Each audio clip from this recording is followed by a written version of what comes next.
Hello, everyone, and welcome to our Before the Bell in 3D session. Today is July 17, 2023. This is week 29, 2023, and we are now starting the session. So, welcome, everybody, and let me remove the cover so I can say hello from the video stream. How are you, everyone? Good to see you guys. As always, meeting on the Mondays to prepare for the week ahead. My name is Jose Blasco, not sure I said that. And if you ever need to get in touch with me, so you can find me easily on our website. Anyway, so let's get started today because, as always, when we are preparing for the week ahead, we're going to be using different types of tools on the screen to analyze the markets. The first thing I would like to mention is which markets we are going to analyze. And the markets that we're going to analyze are the S&P 500, crude oil, gold, US dollar, and Bakkt Bitcoin, which are probably five of the most relevant markets out there worldwide. You can see that the information I have on the screen looks like a newsletter because it is. And in case you want to receive such newsletter, putting on the side, we're going to go over the details using real-time price charts, but I guess it's also convenient for you to receive a copy in your inbox. And in order for you to get that, you would want to follow. Oh, sorry, I think I just clicked on the wrong link right there. That's the one. You will want to follow the instructions on the screen, either scan the QR code or follow the URL, and then you would want to register for the newsletter. So you receive it every Monday, hours and hours before the US markets open. We are meeting 1 hour before the US market opens, but the newsletter would be sent to you much earlier than that. Anyway, so putting the newsletter on the side, we're going to go over those markets one at a time, real time. The first one is going to be the S&P. You can see the screenshot there, which is a static screenshot. That's not what I'm going to be reviewing. What I'm going to be reviewing are the real-time charts, as you can see on the screen. Okay, so what do we have here? We have the S&P. And the first thing that we're going to do when analyzing the S&P is to look at what we call the climate. We are doing our market commentary in 3D, which means that we're going to be looking at the market in three different, let's call it angles. The first angle is going to be the auto climate, the market condition, which in this case, as you can see, statistics suggest that being a buyer carries with it a statistical advantage. Now, of course, doesn't mean that you want to buy at whatever price and it's going to the moon. There is more than that, which we're going to discuss now. You can see here the UFOs on the top. I'm going to talk about all of these in just a moment. Okay, but let's do one at a time. So from the climate point of view, we have a blue and thick dot. Notice that sometimes those dots are thin instead of thick. It's not the case now. The case now is thick, which means the climate is confirmed. So being a buyer carries with it a statistical advantage. And the typical move that you get when the climate gets confirmed is a 8-day move. It's 8 candles. This is a daily time frame. You can see the D there in the background as a watermark. So that means it's a daily time frame of the S&P futures. And a normal thing to happen is 8-day move, 8-candle move, 8-day move in this particular time frame. We are at this moment in time into the climate 4 bars into a climate, which a normal thing would be to see 8 bars on the way up. So in other words, we are in a situation where being a buyer definitely carries with it that statistical advantage I was mentioning before. Now, of course, beyond knowing that, which is, of course, very relevant, and most importantly, very powerful as well, because it's not me saying that like many of those market gurus, okay? It's not relying on market gurus here. We are relying on market data, on data processing, on statistics, and this is definitely a very, very powerful reference to keep in mind when trading. Now, we also know that trading and investing implies more than just knowing, if you are in an uptrend or a downtrend and things like that.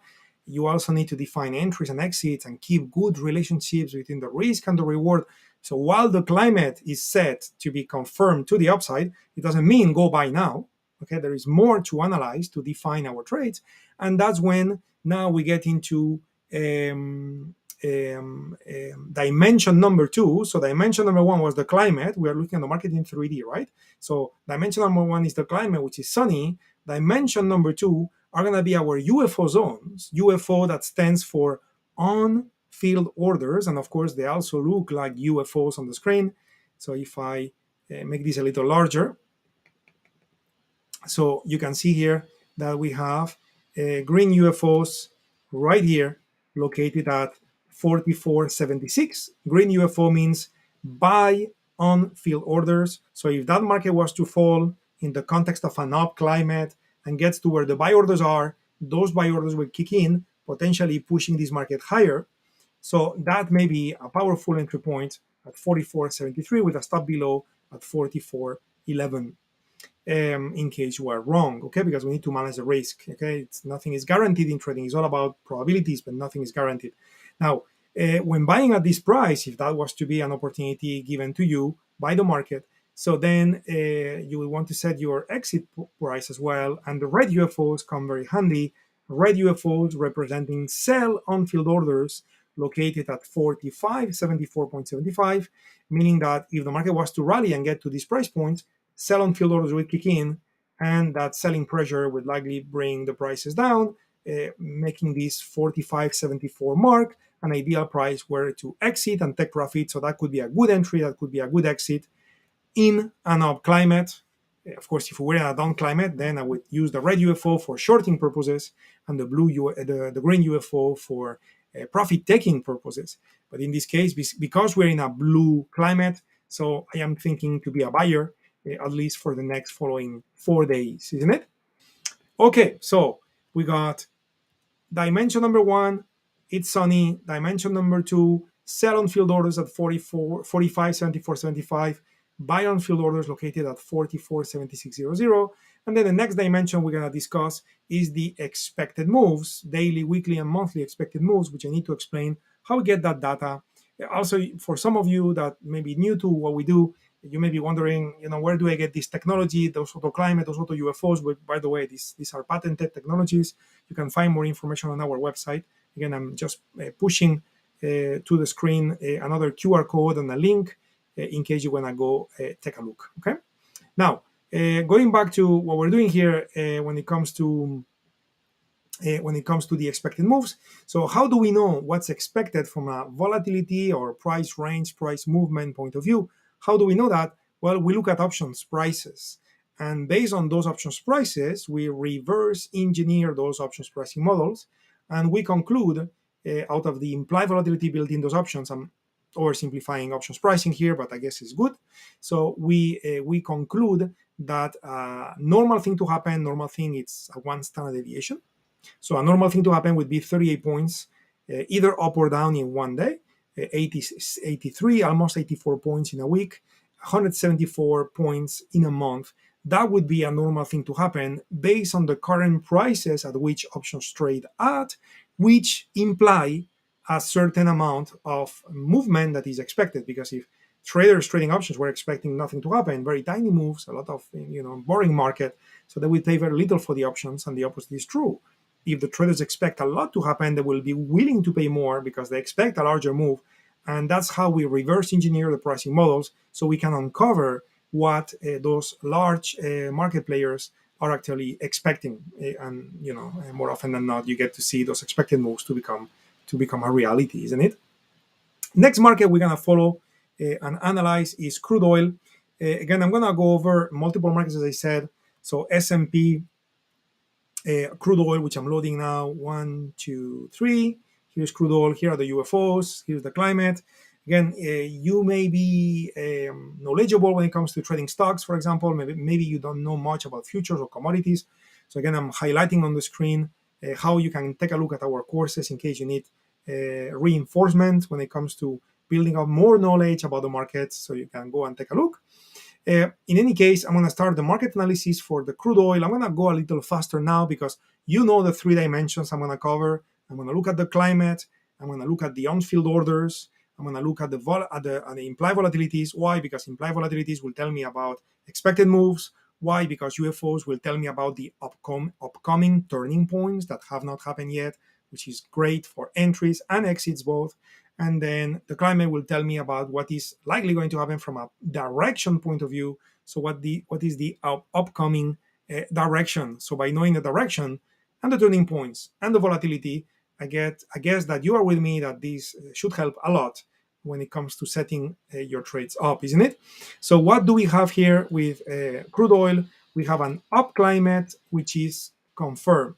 Okay, so this market is likely going to go higher based on statistics. Okay, now careful. The normal thing to happen is 7. We already reached 8. So statistically speaking, this climate is tired. We may need to see crude oil to spend some time going like that, change to red for a while, and then finally come to the green UFO at 72.34 for a new blue climate to develop all the way to 79.91.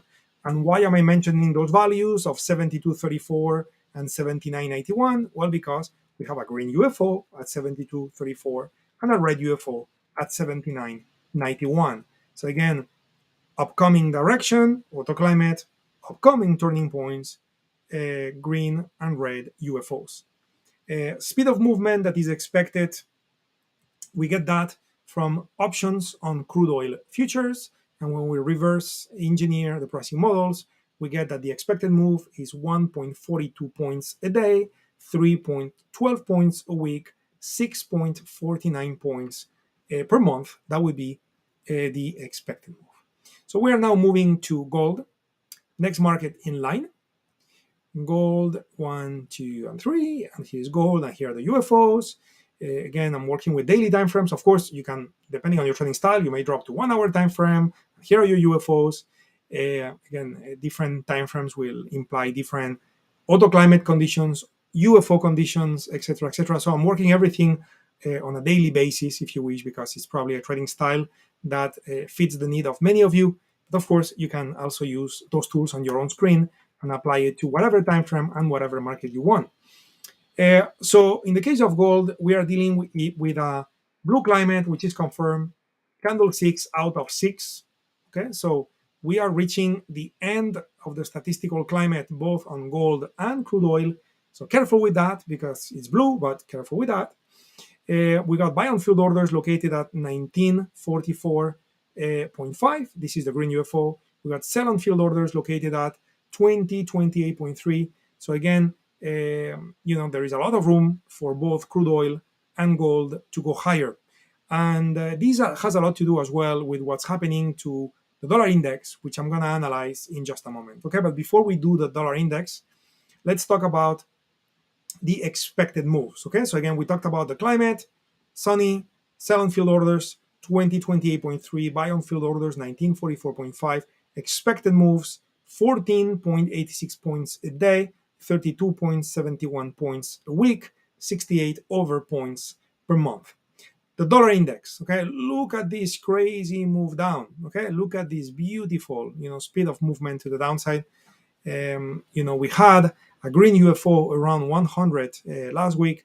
That green UFO was supposed to stop prices from falling in the case of the dollar index, but the dollar index decided to just keep going, and those buy on field orders were canceled, producing a climate that extended a little beyond what's normal. Normal was 5. Okay? We went to 6. Okay, so again, this climate is statistically exhausted. We can see actually some price action that may represent a turning point or a change of direction. Now, if we do have a change of direction, there is room for this market to go all the way to 102, which is a lot. But again, given the strength of this climate to the downside, look at this huge spike, very, very strong climate to the downside.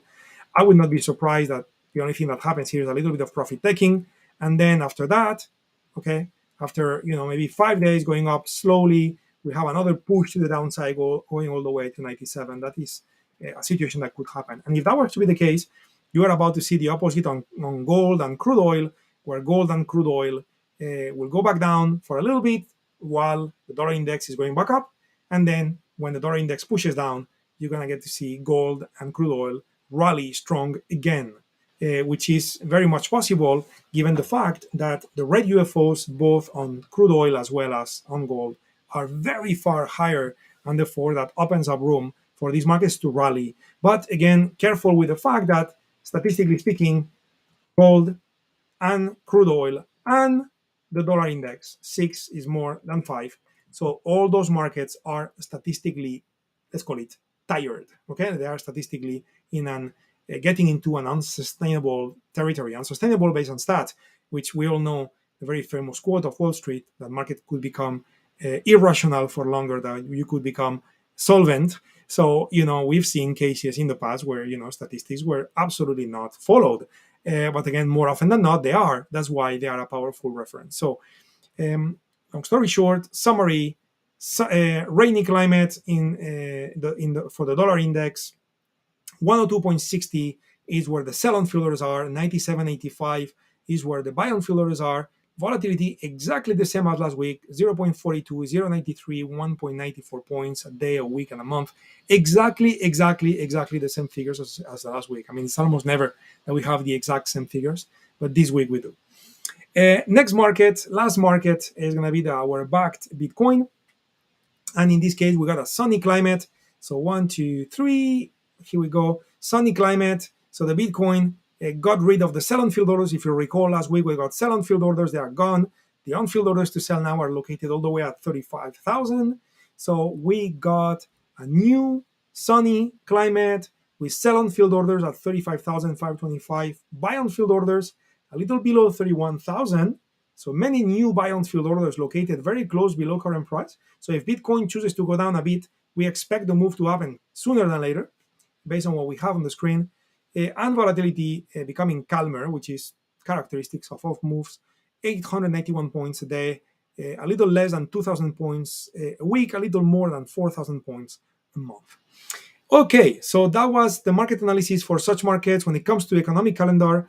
So this week, it's, I would say, an average week. We have some retail sales number, of course, are going to be relevant. CPI in Canada, CPI in New Zealand, CPI in the UK.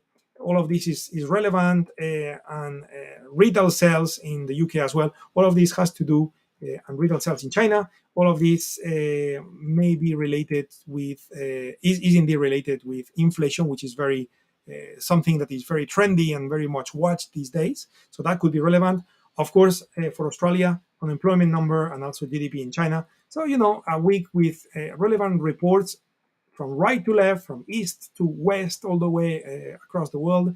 At the same time, nothing that is that concerning or that magically amazing when it comes to generating market volatility, but definitely everything that I mentioned is relevant from a fundamental analysis point of view. So as we're concluding the session today, I wanted to point at our book as well. You can see the QR code on the upper left side of the screen as well. We are definitely proud of our book. We got designated #1 new release in 3 categories. So that's great. Very happy. This book is a book that teaches you how to trade. We use Forex as the asset for examples, meaning that this book teaches you how to trade everything no matter what.